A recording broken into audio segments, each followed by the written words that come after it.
asking an academician to speak for 5-10 minutes, maybe it's industry, sir, Mr. Chair, because when you come prepared to share experience, you should take the maximum limit of time. Thank you, sir. But then I'll quickly, browse through some of the presented slides, which I know you know, so that and which have been covered in the morning. I think in the morning session was so illuminating, so enlightening that I was wondering. I mean, all that I planned in my presentation is already covered. So, I was thinking what to speak.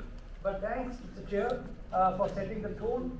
Now, I would be quickly touching upon 3 aspects during my brief presentation, and this presentation will remain fast, can be shared with all the, delegates present for the seminar. Growth. We have been talking about growth. Even Ashish spoke about 1.5 to 3 trillion economy, when, how, growth. Now this growth is on 2 aspects. One, the one who are going to receive it, and the other who are going to play key role in this growth. That means growth in terms of economy, in terms of social aspects, in terms of environmental aspects. I have to think as a researcher on all aspects, which I will do during my presentation. Quick one. Enthusiasm. How reciprocative, how responsive I am when I am doing this. As an individual, good. States can play their role, but yes, states have to be enthusiastic to give, to accept, to take. And to what extent I want to pay back to the industry. So far the experience is that industry receives the revenue, but it is not paid back. But to what extent I am going to pay back. That's why public-private partnership model. How much, in the morning, Additional Secretary mentioned about Kerala. Kerala is primarily on public-private partnership model. Discovery. So what we end up with discovery. Where we land, sir, I will predict the future. In my last slide, I will give you the future. Digital tourism, wonderful. Tourism experience is nothing but what kind of experience I am going to deliver to you. That's very important. This is the basic statistics in morning we have been talking about. 1990, journey started. 2000, many apps started. We also caught up same time, but our pace was a little slow. We Indians are always late starters, but we are great achievers. So this young generation, you are in the age of Gen G. I think mention about that.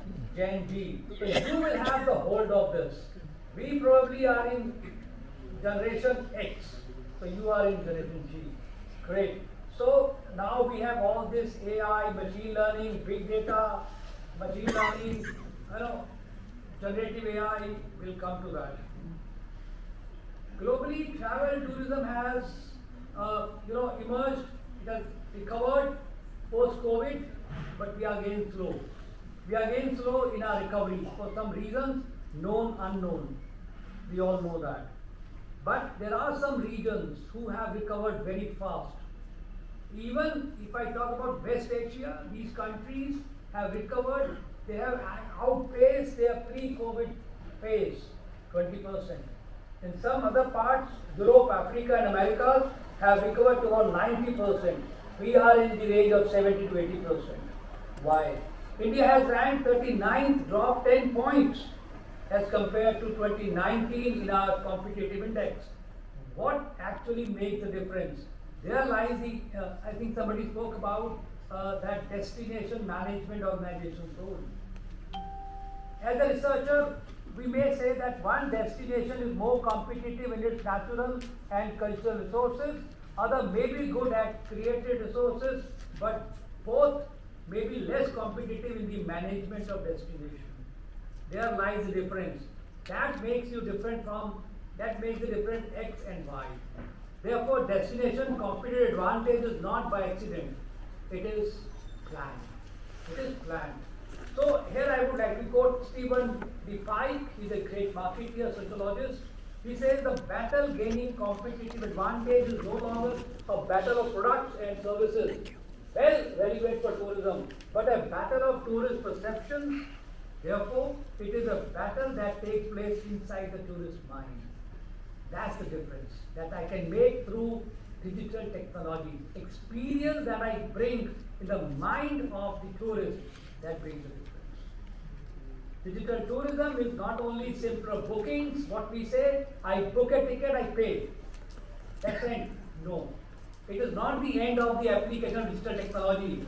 It starts from pre-planned tour, pre-planned stage to post-planned. Today, I'll come through quickly. It represents a new approach to the kind of experience that professionals in the sector can offer the tourists.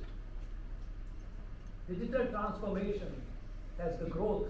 Digital transformation is a stage. Transformation is important for any sector, for any industry. We may have digitized our data, we may have digitized our resource, but transformation is very important. Translation is very important. Has not only changed the tourism business, not in India yet. Sir, somebody mentioned in the morning about National Digital Tourism Mission. I think we have got 3 secretaries sitting here, but what is the status of our National Digital Tourism Mission? It has got beautiful framework about directories, repositories, resource, and then interface. This unified interface can play a dynamic role in the growth of tourism in a digital manner. But God knows it is that. But there are countries smaller than us reaping benefits of tourism by using that interface. Believe you me, sir, many countries have copied our model. 2022, when we came out with that framework in March 2022, I remember when it came out, many countries copied our model and they have moved ahead, but we are still the same. Wonderful. The use and influence of social media. Social media is the backbone today for our tourism marketing. If I am not present on social media, my existence is challenged by one and all. If I am not hitting social media every half an hour, probably my students may be, taking my pictures, their pictures and putting it on social media. Our director is addressing at seminar of fast. That quick is the response of social media. And how many responses I get on social media makes a difference.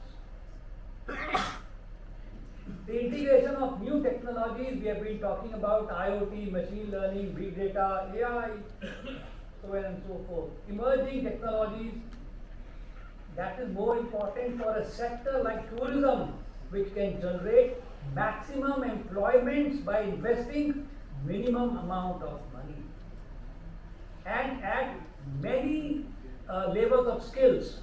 Probably I cannot recall as a researcher, as an academician, any industry which can generate employment for all levels, unskilled to specialist. I can remember a doorman opening the door in a hotel, needs no skills, to a chef who is a specialist. So that's the industry we're talking about. Tourism is a digital era today. People and business connect. Ashish presented data. We have represented from ESA. Today when I look at digital transactions, commissions report, every 3 months they come out with the report. How many billions of transactions happening digitally? Rightly said, nobody carrying a wallet today. We are digitally connected. Wonderful. So we are connected. People and business connect, exchange information. Exchange of information today is so important. Not only information, but even businesses are exchanged digitally. Virtual tours. Now I can show you, I can project my property, I can take you on a virtual tour. By sitting here, I'll take you through. My last slide will take you through. Execute transactions. So quick, so safe. If I don't get a OTP on my phone, I don't pay. It's so safe. The results of successive advances in telecommunications, 5G, 6G, we are ahead of China for 6G. 900 million internet users today, only 900 million. And see the rate of evolution. Tomorrow, if we have got more internet users in the country, we will have better digital impact. Computers, databases, networks, internet, mobile and wireless technology, global positioning system. Today, when I have to track, the footprints of tiger in our national sanctuary, park, what do? Digitally, we track it. And I know where I can find tiger on a particular day. Smartphones, everybody talks about smartphones. Smartphones is very important. That keeps us connected. ICT, in the morning, Justice had mentioned about ICT. Justice had covered everything. Digital tourism has a significant economic importance since the internet and digital, I will not cover this, from searching to purchasing cycle. 3 stages, from searching to purchasing, from writing reviews to publishing them. Reviews. Today I don't travel without referring to review about a hotel, review about an agent, review about the airline. Oh, somebody wrote on the Air India's flight Chicago-Delhi, CEO of a company from US. Immediately Mr. Campbell reacted and he said, I refund the money. Now tell me if this media, if the digital, if it is not there, would Mr. David Campbell come to know about this? No, he will not.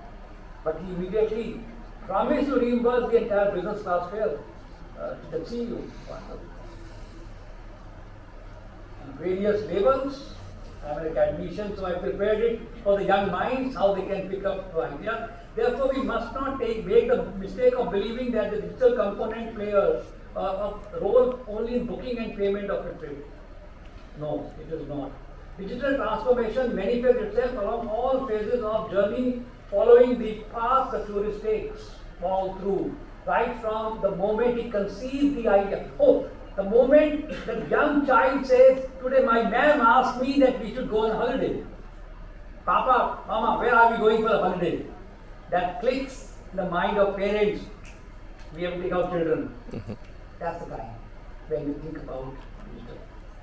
I'll quickly rush through these slides because time will constraint. I'll skip those slides. It offers better, today we are in the age of meta search engines. Meta search engines, they provide you quick comparative data, which is better and wide and at no cost. At no cost, because cost is paid by OTA, when they pay per click they pay. Better travel search engines, dynamic price engines, dynamic price. I book, economy, premium economy, business, first class, dynamic pricing in the same category. Wonderful. Mobile applications are increasing every day. IoT based devices, for example, by hotels for voice control of air conditioning, sensors are being used today. Sensors are primarily responsible for bringing green businesses, green technology, green investments. That's the role of IoT. Principal every meta search, this you must remember Generation G, because this is the age when you are going to take the lead. Meta search engines is very important. Get expertise on this, how to handle this. This is very important. Your company may ask you to work on this. Some of the leading meta search engines which are leading today, of course, the most recent report which came up in August says Booking.com is number 1. TripAdvisor has gone down to number 2. Earlier TripAdvisor was number 1, but now it has come down to number 2. Momentum, you can see, you won't find any one of them from India. Can we have from India? We will have. The prediction says in 2027, 2 of the leading will be from India. Same report says. Sir, 2 more minutes. I'll skip this, much has been spoken about it. Future of travel. Now I'll take you through a journey. It will give you the substance of. So what could travel look like 10 years from now based on, this may prepone to 7 years. Now based on some of the digital transformation in the tourism sector, let's imagine it from the traveler's perspective. I am the traveler. As I arrive at the airport, facial recognition technology, beacon technology, recognition, facial technology, it scans my face, instantly checking me in and printing my bag tags, that Digi. My smart suitcase rolls automatically behind me, and as I breeze through security with no need to show पीछे से documents. जाके वो सीढ़ी से चढ़े जाओ. Everything is streamlined. Once at the gate, I am delivered a refreshing pre-flight cocktail curated just for me. AI, human thinking, based on my flavor preferences and past orders. As I sip a virtual reality headset to preview my upcoming hotel stay. I can well visualize everything. I virtually tour the property, view my customized rooms, and preview planned excursions around the area. After a quick electric tram ride to the plane, I settle into my ergonomic seat, which is well designed as per my bag position. What is the comfort level for my bag? That's the customization, personalized. Somebody in the morning mentioned super hyper personalized service. Great. Equipped with biometric sensors that monitor preferences like temperature and lumbar support. L1, L2, L3, L4, L5. Lumbar support. Great. The in-flight meal that follows is delicious and tailored to my dietary needs. Everything is personalized. Great. Upon arrival, my smart luggage has already been transported to the hotel. A robotic bellhop meets and escorts me to my room. It requires no front desk checking or wait. Over the next few days, an AI concierge provides suggestions for activities and restaurants based on my profile, booking everything through a unified travel app. Moving between destinations is simple with integrated mobility platforms and silent electric vehicles, green businesses, green environment. The trip feels incredibly streamlined, personalized, sustainable, relaxing, and memorable. I finally take a vacation where I don't return feeling like I need a few more days to unwind. Thank you. The last slide, I know we have been unjust to you, but we'll try and make up with the questions so that you are Thank able you, to sir. share some of your thoughts to you. But we have to, try and find time for the other speakers also. And we will give you time during the questions. Thank you. Now I'll invite Mr. Sridhar from Visa to share his presentation.